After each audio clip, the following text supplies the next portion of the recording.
I still remember the day I signed the papers. It felt like such a big step. Buying my first house, finally planting some roots. The house was a little beat up, sure, but it had character. I could see the potential. Big windows letting in sunlight, a wraparound porch perfect for summer evenings, and enough space to build out the dream studio I'd been talking about for years. Willow Creek Manor, the realtor called it. Kind of a dramatic name for what was really just an old, creaky house at the edge of town. It was tucked away at the end of a long gravel road, surrounded by a wall of pines. Peaceful, quiet, exactly what I was looking for. The price was suspiciously low, but I figured maybe the locals just didn't appreciate vintage charm the way I did. When I mentioned the place to a few people in town, mostly coffee shop baristas and the guy at the hardware store, I got looks. Not the kind you expect when you say, "Hey, I just bought my first home." These were more like, "Oh, that house." A couple of them muttered something about it being bad luck or having a weird history, but no one gave me any real details. One guy just shook his head and told me to mind the basement. I laughed it off, assuming it was local superstition or small-town gossip. Moving day came, and even though the place had that musty old house smell, it felt good to have a space that was mine. I spent the first week clearing out cobwebs, painting over peeling wallpaper, and fantasizing about how incredible it was going to look when it was done. It wasn't until my second weekend there that things started to feel off. It was late on a Friday night. I'd just finished sealing up some cracks in the living room when I heard this faint noise. At first, I thought it was wind. It was always windy up here, but the sound didn't fade. It was soft, like whispers, but too garbled to make out any words. I stopped what I was doing and stood completely still, trying to figure out where it was coming from. The sound seemed to be coming from under the floorboards. I grabbed my flashlight and followed the noise to a corner of the room where the floor felt slightly uneven. When I got down on my knees, I saw it, a seam in the wood that didn't match the rest of the planks. It wasn't in the blueprints I'd gotten with the house, but it was definitely there, a hidden door. The thing was locked tight, and no amount of yanking would budge it. I decided to leave it alone for the night, figuring I'd tackle it in the morning. But as I walked away, I swear I heard something scratch against the underside of the door. I told myself it was nothing. That night, I barely slept. Every creak of the house felt louder than normal, like it was amplified. I kept thinking about that hidden door. By morning, I was convinced I needed to know what was under there. I spent most of Saturday searching the house for a key, and just when I was ready to give up, I found something. It was wedged between the wall and the floorboards in a tiny upstairs closet, a rusty old key covered in dust. As soon as I saw it, I knew exactly where it belonged.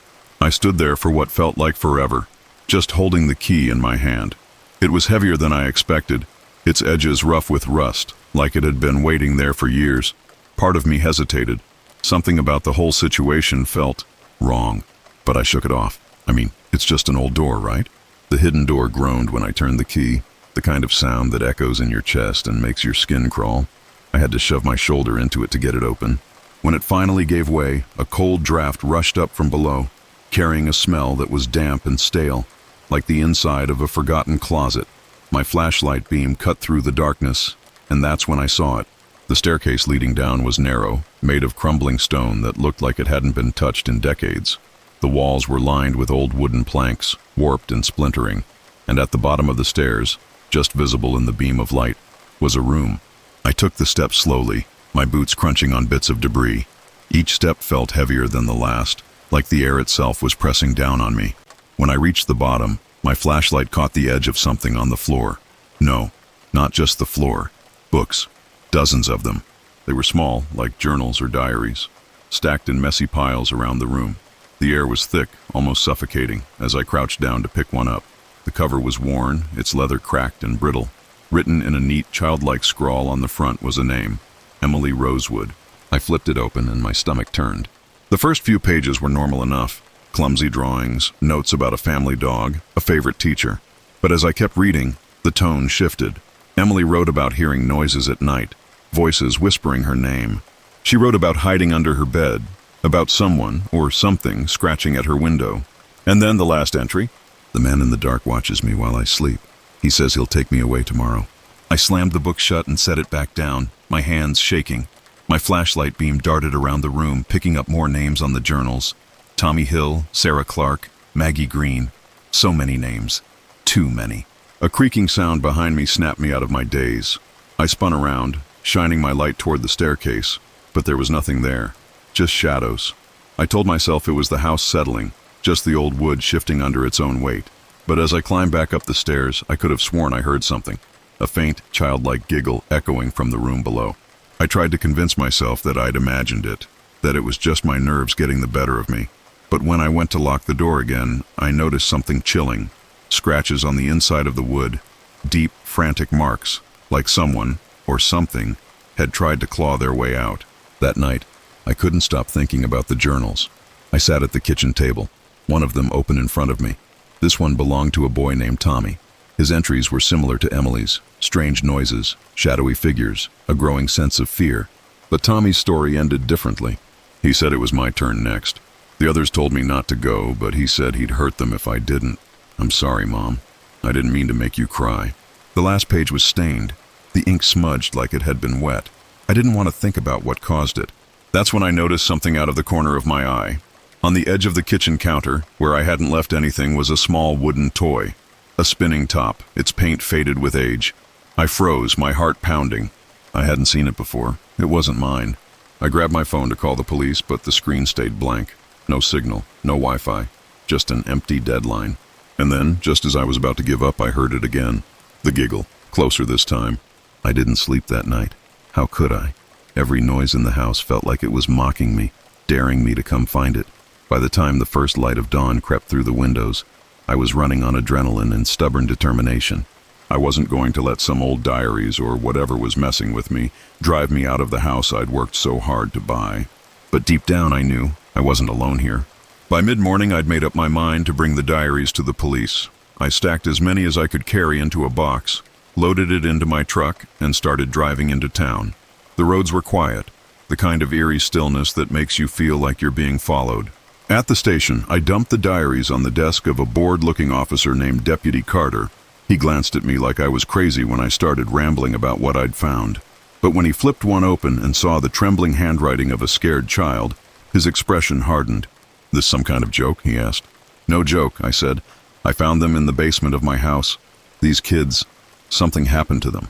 He sighed, rubbed his temples, and mumbled something about another one of those calls. I didn't have time to ask what he meant before he picked up the phone to call his supervisor. But then, the power went out. All at once, the station plunged into darkness.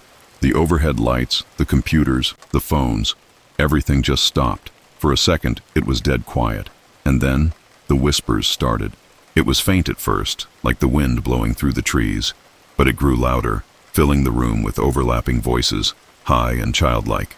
They were calling out, repeating names, pleading for help. Carter grabbed his flashlight, his face pale. What the hell is going on? Before I could answer, the box of diaries I'd brought in was gone. Not just moved, gone, like it had never been there in the first place. I bolted out of the station, ignoring Carter yelling after me. When I got back to the house, the door was wide open, the hinges creaking as it swayed. The box of diaries was sitting in the middle of the living room floor, perfectly intact, like it had never left. That's when I saw it. A shadow, taller than any human, stretched unnaturally long across the wall. It wasn't mine, and it was moving. The air turned ice cold as I stepped inside, my heart hammering in my chest. "Who's there?" I shouted, my voice shaking. No answer. But then the giggle came again, louder this time, followed by a soft, raspy voice. "Welcome home." The shadow twisted and shifted, peeling itself off the wall like it had come to life. It wasn't just a shadow. It was a figure. The man in the dark. He had no face, just an inky void where features should have been. He moved slowly toward me, his form rippling like smoke. "Why me?" I demanded, my back hitting the wall as I tried to keep distance between us. "You were always meant to come back," he said, his voice dripping with malice. "You escaped once, but not this time." The memories hit me like a freight train. Flashes of a cold, dark room, scratches on the walls, children crying, and a man, this man, looming over me. I'd been here before. I was one of the kids. "No," I whispered, shaking my head. "No, that's not possible." He laughed, the sound hollow and cruel. "Oh, it's very possible. You belong to me." The lights flickered violently as he stretched his arm toward me, his fingers impossibly long and sharp. I grabbed the closest thing I could find, a heavy candlestick, and swung it with all my strength. It went straight through him like hitting smoke. "Leave me alone!" I screamed, bolting up the stairs. I ran into the first room I could, slamming the door behind me. But the whispers followed, growing louder and louder until they were deafening. The walls started to bleed, actual blood, thick and dark, dripping down in rivulets. And then the children appeared. Their faces were pale, eyes sunken, their forms barely solid. They surrounded me, reaching out with small hands, their voices pleading. "Help us. Don't leave. He'll hurt us again." I realized what they were asking. They wanted me to stop him, to end this. But how could I fight something like him? Then I saw it. On the floor, one of the diaries lay open, the pages glowing faintly. I picked it up, and the whispers quieted for a moment. Inside, scrawled in messy handwriting, was a single line. "Burn them all. Free us." The room went dead silent. I knew what I had to do. I didn't even give myself time to think. My hands shook as I grabbed the diaries and ran downstairs, ignoring the voices echoing all around me. The children were crying now, pleas that mixed with my own panic. "Burn them," they had written. It seemed impossible, but it was all I had. The living room fireplace had been out of commission since I moved in, but I didn't care. I threw the diaries into the hearth, one by one, until the stack sat there like a pile of accusations. My lighter flicked to life, the small flame trembling as much as my fingers. "Stop." The voice froze me in place. I turned slowly, and there he was, the man in the dark, towering over me. His shadow stretched across the entire room, his void-like face inches from mine. "You'll doom them to oblivion," he hissed. "Their stories will vanish. They'll be forgotten forever." The lighter wavered in my hand as his words sank in. He wasn't lying. I could feel it in my gut. Burning the diaries wouldn't just free the children, it would erase them completely. Every scrap of their existence, their laughter, their fear, their names, gone. "No," I said, my voice cracking. "There has to be another way." "There isn't," he snarled. "You can't save them, but you can join them." The air turned colder, biting at my skin like 1,000 needles. He stretched out his long, smoke-like arms toward me, and I stumbled backward, clutching the lighter like it was my last weapon. And then I heard it, a single voice, clear and steady, cutting through the chaos. "Henry, don't listen to him." I looked up to see a girl, no older than 8, standing in the doorway. Her figure flickered like a bad signal on an old TV, but her expression was determined. I recognized her instantly. Emily Rosewood. "You don't have to burn the diaries," she said, stepping closer. "But you have to stop him. He's tied to this house, to us. As long as he's here, we'll never be free." The man in the dark let out an inhuman growl, his shadow lashing out toward her. "Enough!" he bellowed, his voice shaking the walls. But Emily didn't flinch. I made my decision then and there. If burning the diaries wasn't the answer, I had to do something else, something drastic. "Take me," I said, my voice breaking. The man stopped, his shadow freezing mid-strike. "You wanted me back," I continued, stepping forward. "Well, here I am. Take me, and let them go." The room fell silent.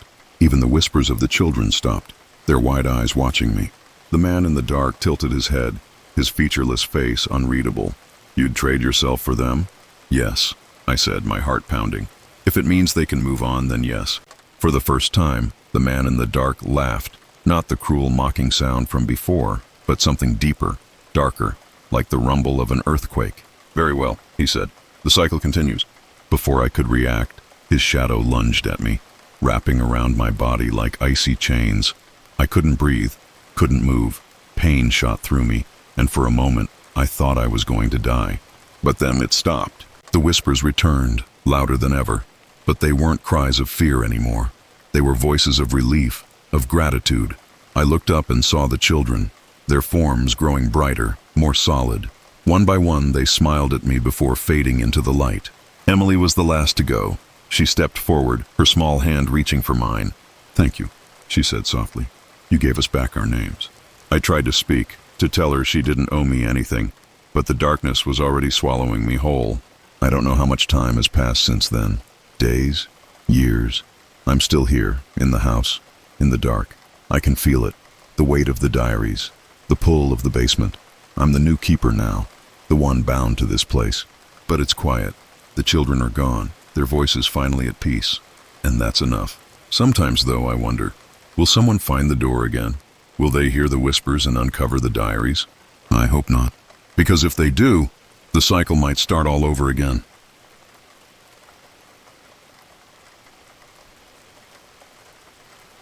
When I first moved to Brookhaven, I thought I'd finally found the perfect escape. The town was small, quiet, practically forgotten by the rest of the world.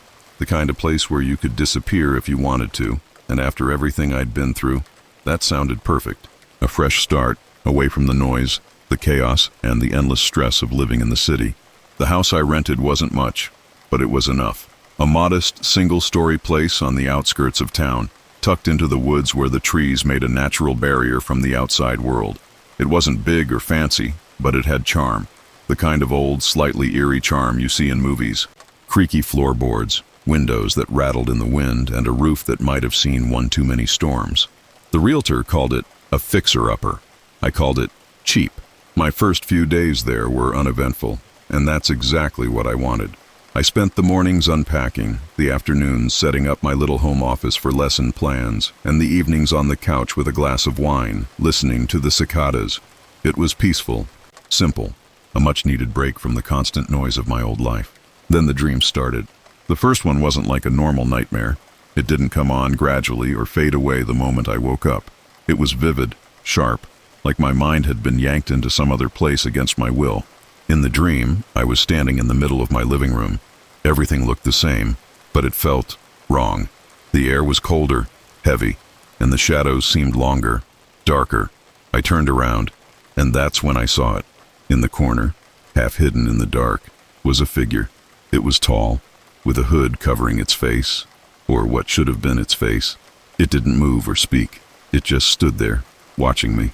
I wanted to scream, to run, but I couldn't. My body felt paralyzed, stuck in place as the figure slowly raised its hand and pointed directly at me. That's when I woke up. I bolted upright in bed, gasping for air, my heart pounding so hard it felt like it might burst. It was just a nightmare, I told myself, rubbing my face with shaky hands. But as I swung my legs over the side of the bed, I noticed something strange. My wrists hurt. When I turned on the light, I saw them. Bruises, faint but unmistakable, wrapped around my arms like someone had grabbed me. I spent the next day trying to forget about it. Nightmares can be intense, right? Maybe I'd flailed around in my sleep and hit the edge of the bed or something. But no matter how hard I tried to brush it off, the image of that figure lingered in the back of my mind. By the second night, I convinced myself I was overreacting. I went to bed early, determined to prove to myself that it was all just a fluke, but the dream came back. This time, I wasn't in the living room. I was outside, standing barefoot in the woods behind the house. The trees stretched up into the sky like skeletons, their bare branches clawing at the moon. And there it was again, the figure. It stood at the edge of the trees, watching me, waiting. I couldn't see its face, but I could feel its eyes boring into me. It whispered something, soft and low, but the words didn't make sense. And then it moved closer. I woke up with a sharp jolt, clutching my chest. The bruises on my wrists were darker now, almost black. My ribs ached, as if I'd been squeezed too tightly. That morning, I decided I couldn't ignore it anymore. I made an appointment with the local clinic, hoping a doctor could give me some kind of logical explanation. Stress, he said after a cursory exam. You're perfectly healthy. Sometimes stress can manifest in physical ways. I wanted to scream at him. Stress doesn't leave hand-shaped bruises or make you feel like something's crawling under your skin. But I just nodded and left. That night I tried to stay awake. I brewed a pot of coffee, turned on every light in the house, and put on a marathon of mindless sitcoms. But somewhere around 3 in the morning, exhaustion won. When I opened my eyes, I wasn't in the house anymore. I was back in the woods, standing in the same spot as the night before. The figure was there too, but it wasn't waiting this time. It was coming for me. Its movements were slow but deliberate, each step making the shadows around it ripple like water. "You can't fight it," it whispered, the words curling through the air like smoke. "You're already mine." I woke up screaming, tears streaming down my face. My body felt heavier than ever, my chest tight. When I stumbled into the bathroom, the scratches were there. Thin, jagged lines running along my collarbone like someone had tried to claw their way inside. And then I found the paper. It was crumpled under the bed, a small torn scrap that I knew for a fact hadn't been there before. My hands trembled as I unfolded it. The sketch was crude, almost childlike, but unmistakable. The hooded figure looming, and below it, scrawled in shaky handwriting, were 3 chilling words. "You are next." I didn't touch the paper at first. I just stared at it, my hands frozen midair like picking it up might make whatever was happening to me more real. But eventually, curiosity, or maybe fear, won out. The sketch was rough, hurried, but there was no mistaking what it showed. The hooded figure. Its outline was jagged and uneven, like the hand that drew it had been trembling. Below the image were those words again. "You are next." I should have called someone. Anyone. The police, a friend, maybe even the landlord. But who would believe me? I could already imagine the conversation. "Hi, I think my house is haunted, and also someone might be sneaking in to leave creepy notes under my bed." They'd laugh, or worse, they'd think I'd lost my mind. So, I did what felt logical at the time. I shoved the paper into a drawer, locked it, and tried to move on. But the dreams didn't stop. Every night, the hooded figure came back, and every time, it got closer. I'd wake up drenched in sweat, my chest aching like I'd been running for miles. The bruises weren't fading either. If anything, they were getting worse. New ones appearing in places I couldn't explain, like the back of my neck or along my ankles. During the day, things weren't much better. My students noticed first. "Miss Harper, are you okay?" one of them asked during class. I must have looked rough because they didn't even try to hide their concern. "I'm fine," I lied, brushing them off.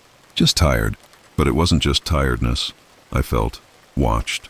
Even in the middle of a crowded classroom, there was this constant pressure at the back of my mind, like someone was standing just out of sight, waiting for me to notice them. Back at the house, things were worse. The whispers started first, quiet, almost like wind, but too deliberate to ignore. They'd come at random times, always when I was alone. I'd turn off the TV, stand completely still, and listen. "Marina." The way my name carried through the empty house sent chills down my spine. It was faint but clear, as if the walls themselves were calling me. And then there were the shadows. At first I thought they were tricks of the light, branches swaying outside, headlights from passing cars. But these weren't ordinary shadows. They moved wrong, against the light instead of with it. Sometimes I'd catch them in the corner of my eye, darting along the walls, too fast to be real. One night, as I stood in the kitchen washing dishes, I saw one shift across the window behind me. I spun around, but no one was there. Just the empty backyard, lit faintly by the glow of the porch light. I barely slept that night, jumping at every creak, every rustle. The next day, I decided I needed answers.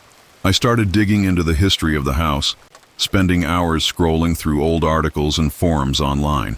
That's when I found it. An article from 3 years ago about a woman who'd gone missing. Her name was Claire. She'd been renting the house before me. The article didn't have much detail, just that she'd vanished one night without a trace, leaving behind all her belongings. The cops didn't find any signs of a struggle, and no one had seen or heard from her since. The article sent a shiver down my spine, but what really got to me was the photo. Claire looked eerily familiar, like she could have been my sister or some long-lost relative. Same dark hair, same sharp cheekbones. I didn't know what to make of it, but it felt like a clue. Like maybe this wasn't just random bad luck. Back at the house, I started searching through the drawers and closets Claire had left behind. Most of it was normal. Old clothes, some books, a stack of unpaid bills. But then I found the journal. It was shoved in the back of a closet, buried under a pile of mismatched shoes. The cover was plain, the edges worn from use. My hands shook as I opened it to the first page. The entries started out normal enough. Notes about work, lists of things to buy, the occasional complaint about noisy neighbors. But then, about halfway through, the tone shifted. "It's in my dreams now, always standing there watching. I can't escape it. The bruises are worse. I don't know what's happening to me." The next entry was shorter. "Something is inside me, I can feel it moving." I slammed the journal shut, my heart pounding. My first instinct was to get out, grab my keys, leave the house, and never look back. But when I reached for my phone, I realized it was dead. The power had gone out. I froze. The journal still clutched in my hand. The whispers started again, louder this time. They weren't coming from outside or the walls. They were right there in the room with me. And then I saw it. The hooded figure was standing in the corner, its form darker than the shadows around it. For the first time, it moved, stepping toward me. I couldn't breathe. My legs felt like they were glued to the floor. Then it whispered, soft but clear, "You're almost ready." I didn't remember dropping the journal, but when I looked down, it was at my feet. Its pages sprawled open. The whispers hadn't stopped. They'd grown louder, overlapping now, like a crowd of unseen voices filling the room. And the hooded figure, it was closer. I couldn't move. I couldn't scream. My whole body was frozen as it reached out one long, shadowy hand. "You can't stop this," it whispered, its voice low and raspy, like leaves scraping against pavement. The lights flickered, dimming until the room was almost pitch black. My chest felt tight, like I couldn't get enough air.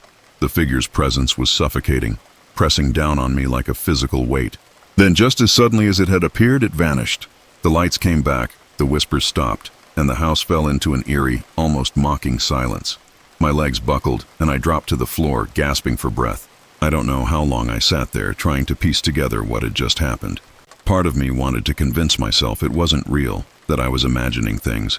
But the bruises, the scratches, the journal, they were all too real. I knew I couldn't stay in that house, but something inside me, some strange, inexplicable pull, wouldn't let me leave. Instead, I did the only thing I could think of. I started researching. For the next few days, I buried myself in every book, article, and forum post I could find about hauntings, possessions, and shadowy figures. The more I read, the clearer it became. This wasn't just some random haunting. It was deliberate, targeted. The journal provided the final piece of the puzzle. Claire's last entries were fragmented, but one thing stood out. It feeds on fear. The more I fight it, the stronger it gets. I don't think I'll make it much longer. That night, I decided to face it. I didn't want to, but I didn't see another option.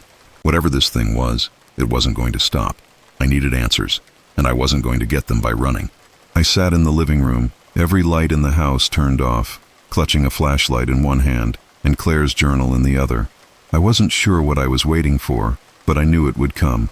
Around midnight, the air in the room changed. It grew colder, heavier, and the faint sound of whispers returned, drifting in and out like a distant radio signal. Then there it was. The hooded figure materialized in the corner, its form darker than the surrounding shadows. But this time I wasn't frozen. My fear was still there, clawing at my throat, but something stronger pushed me to my feet. "What do you want?" I demanded, my voice shaking. The figure tilted its head as if amused. "You," it said simply. Its hand shot out, and before I could react, the room spun around me. I felt myself falling, not physically, but mentally, like I was being pulled out of my own body. When the spinning stopped, I wasn't in the house anymore. I was standing in the woods again, the same ones from my dreams. But this time, they felt more real. The ground was damp beneath my feet, the air cold and biting. The figure stood a few feet away, no longer just a shadow, but something more solid, more human. Its hood fell back, and my breath caught in my throat. It was me. A distorted, twisted version of me with hollow eyes and a face contorted in pain. What is this?" I stammered, stumbling backward. "This is your future," it said, its voice overlapping with mine. "You've been chosen, just like I was. You will carry it, just like I did." "No," I said, shaking my head. "This isn't real. This can't be real." But the figure stepped closer, and as it did, I felt something stir inside me, something cold and foreign, like a shadow writhing beneath my skin. "It's already begun," it said. "You can feel it, can't you, growing inside you?" I clutched my chest, gasping as a sharp, searing pain shot through me. The whispers grew louder, filling my head until I thought my skull might split open. The figure reached out, placing its hand over mine. "There is no escape," it said, "but you can choose to embrace it." I fell to my knees, my vision blurring as the pain consumed me. For a moment, I thought it was over, that I'd lost. But then I remembered Claire's words. "It feeds on fear." Summoning every ounce of strength I had left, I forced myself to stand. "You don't control me," I said through gritted teeth. The figure paused, its hollow eyes narrowing. "We'll see," it said, its form dissolving into the shadows. I woke up on the living room floor, clutching the journal like a lifeline. The bruises were worse, the whispers louder, and the shadows longer. But for the first time, I felt a spark of defiance. I didn't sleep after that night. Not that I could have, even if I'd tried. Every corner of the house felt alive, like it was watching me, waiting for me to crack. The shadows seemed bolder now, stretching along the walls even when there was no light to cast them. The whispers weren't just faint murmurs anymore. They were louder, clearer. They were calling my name. I knew I didn't have much time. Whatever this thing was, it was getting stronger, feeding on my fear, my exhaustion. I could feel it inside me, coiled tight like a snake, waiting to strike. Claire's journal had made one thing clear. I couldn't outrun it. So I decided to face it. That night, I gathered everything I thought I might need. Candles, matches, salt. I didn't know if any of it would actually help, but it felt better than doing nothing. I made a circle of salt in the living room, lit the candles, and sat in the middle with Claire's journal open in front of me. The house was deathly quiet at first, like it was holding its breath. Then, just as the clock struck midnight, the air shifted. The temperature plummeted and the whispers returned, louder than ever. They swirled around me, overlapping and growing until they weren't whispers anymore. They were screams. And then it appeared. The hooded figure stepped out of the shadows, its presence so heavy it made the air in the room feel thick and suffocating. It didn't stay at the edge of the room this time. It walked toward me, its movement slow but deliberate. "You can't fight this," it said, its voice deep and guttural, like a growl. "You belong to me." I clenched my fists, refusing to let the fear consume me. "I don't belong to anyone," I said, my voice shaking but defiant. The figure tilted its head, as if amused. "You've already lost," it said. "You can feel it, can't you? It's inside you now, growing. Soon there will be nothing left of you." The words hit like a punch to the gut because they were true. I could feel it, the thing inside me, the weight of it pressing against my ribs, wrapping around my lungs. But I wasn't ready to give up. Not yet. I grabbed the journal and held it up like a shield. "This ends with me," I said. The figure laughed, a hollow, bone-chilling sound. "You think you can stop this?" it said. "You're nothing. Just another vessel, another link in the chain." Its hand shot out, faster than I could react, and suddenly I was no longer in the house. I was in the woods again. The trees loomed tall and skeletal, their branches clawing at the sky. The ground beneath my feet was cold and damp, and the air was filled with the sound of whispers. The figure stood in front of me, its hood pulled back, and there it was again, my face, twisted and hollow, staring back at me. "This is your future," it said, stepping closer. "You will carry it, just like I did. You will become me." "No," I said, shaking my head. "I won't." "You can't stop it," it said, its voice echoing in my head. "You think you're the first to try? You think you're special? You're nothing." The pain hit me like a tidal wave, doubling me over. It felt like my chest was splitting open, like whatever was inside me was trying to claw its way out. "You can't fight it," the figure said, circling me like a predator. "You'll only make it worse." But then I remembered something Claire had written. "It feeds on fear." The realization hit me like a lightning bolt. The more I fought it, the stronger it got. That's what it wanted. My terror, my desperation. I forced myself to stand, even as the pain threatened to knock me back down. "You're wrong," I said, my voice barely more than a whisper. The figure froze, its hollow eyes narrowing. "I'm not afraid of you," I said, louder this time. The whispers faltered, their intensity fading just slightly. The figure hissed, stepping closer, but I didn't back down. "You need me to be scared," I said, taking a step forward. "You need me to give up, but I won't." The figure screamed, its voice a deafening roar that shook the ground beneath me. The pain in my chest grew worse, sharper, but I didn't stop. "I'm not afraid of you," I said again, louder this time. The figure started to dissolve, its edges blurring like smoke caught in the wind. The whispers turned into faint murmurs, then silence, and then it was gone. I collapsed to the ground, gasping for air, my body trembling. For the first time in weeks, the air around me felt light. The weight in my chest was gone. But as I opened my eyes, I realized I wasn't in the woods anymore. I was back in the house, lying on the living room floor. The candles had burned down to stubs, the salt circles scattered. The figure was gone, but I knew it wasn't over, because when I looked down at my hands, I saw them. Bruises, dark and fresh, wrapping around my wrists like shackles. And deep in the back of my mind, I could still hear it, the faintest whisper, almost too quiet to hear. Next time.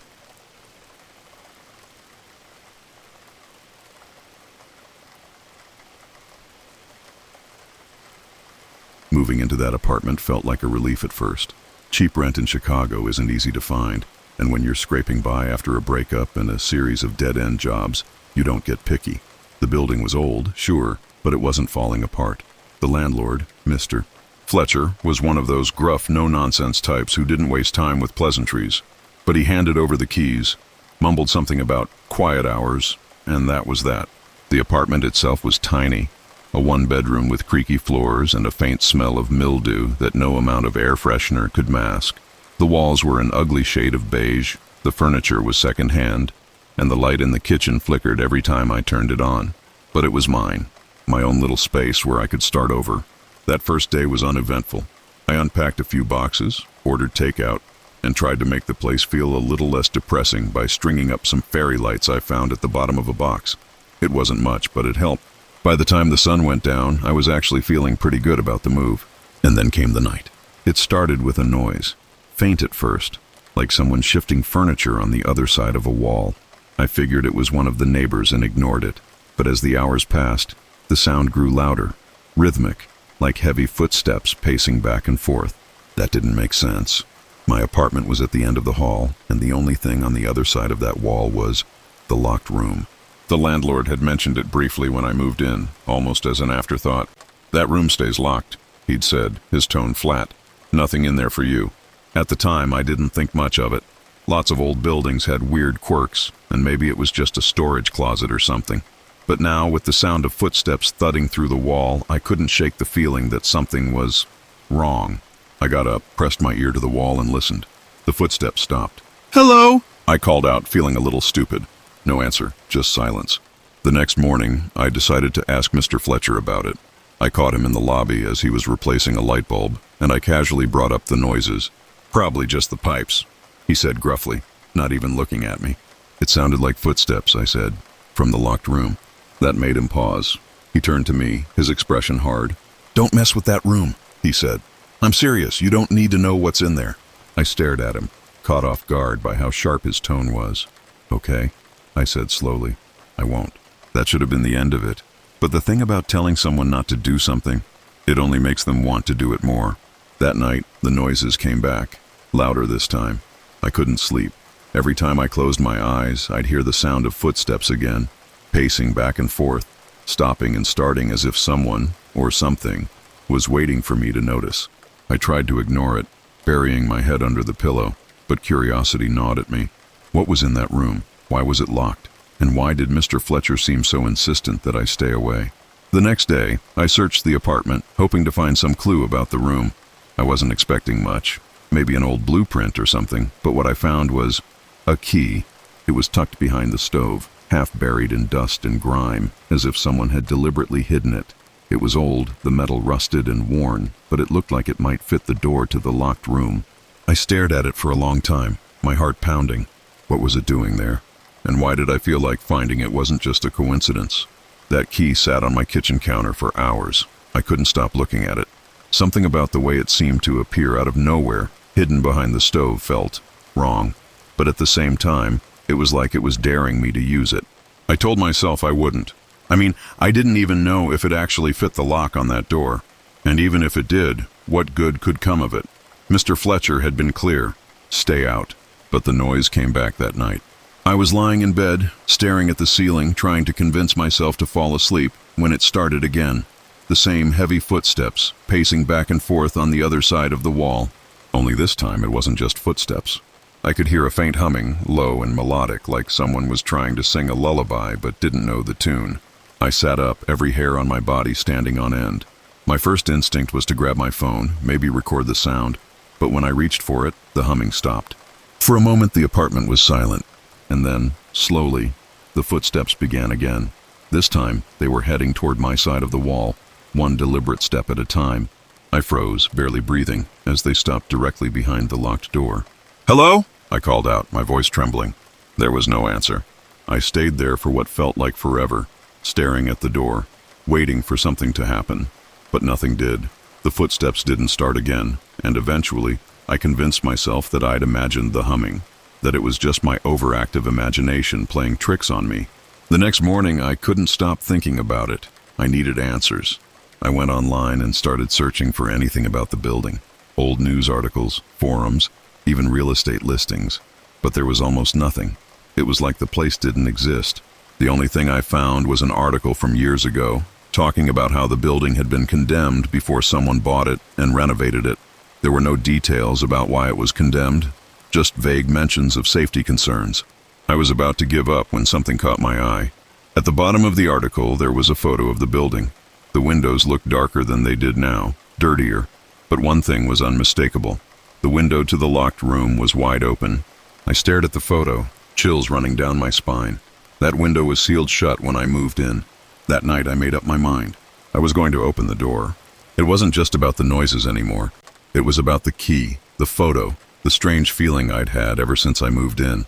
I needed to know what was in there. I waited until after dark, when the building was at its quietest. I grabbed the key from the counter, my hands shaking as I walked toward the door.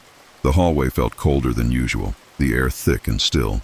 I hesitated in front of the door, half expecting to hear the footsteps again, but there was nothing. just silence. I slid the key into the lock, the metal scraping as it turned. For a moment I thought it might not work, but then there was a soft click. The door creaked open, revealing a room that was identical to mine. Same furniture, same layout, even the same cheap fairy lights strung across the walls. It was like stepping into a mirror, but there was one difference. The walls were covered in photos, hundreds of them, all pinned haphazardly to the drywall. I stepped inside, my heart pounding, and started to look closer. The photos were of me. Some were from years ago, things I barely remembered. Me at a friend's wedding, me in high school, me as a kid holding a stuffed rabbit I hadn't seen in decades. But then there were photos I didn't recognize. Me at a coffee shop I'd never been to, sitting at a table alone. Me in a hospital bed, my arm in a sling. Me standing outside my apartment, looking up at the window of the locked room. And then there was the last one. Pinned to the center of the wall was a photo of me lying on the floor of my apartment. My eyes were closed, my face pale, and a pool of blood was spreading beneath me. I stumbled back, my head spinning. None of this made sense. The room seemed to shift around me, the air growing colder, heavier. I turned to leave, but the door was gone. The hum started again, low and steady, echoing from somewhere deep within the walls. "Hello?" I called out, my voice trembling. The hum grew louder, and for the first time I realized it wasn't random. It was my voice. I don't know how long I stood there, staring at the empty space where the door should have been. The room felt tighter, like the walls were closing in. The hum of my own voice twisted into a chorus, rising and falling in a rhythm that made my head pound. I spun around, my eyes darting to the photos again. The one of me lying in a pool of blood seemed to pulse, the red spreading outward like it was alive. My breath hitched as I reached out to rip it off the wall, but the moment my fingers touched it, the room shifted. The floor dropped beneath me, and suddenly I wasn't in the room anymore. I was standing in the middle of a street, frozen by the harsh glow of headlights bearing down on me. The screech of tires and the deafening crunch of metal filled the air as the car swerved, hitting something, or someone, out of sight. The world spun, and I was back in the room, gasping for air. My knees buckled, and I sank to the floor, clutching my chest. It felt real, too real. The photos were different now.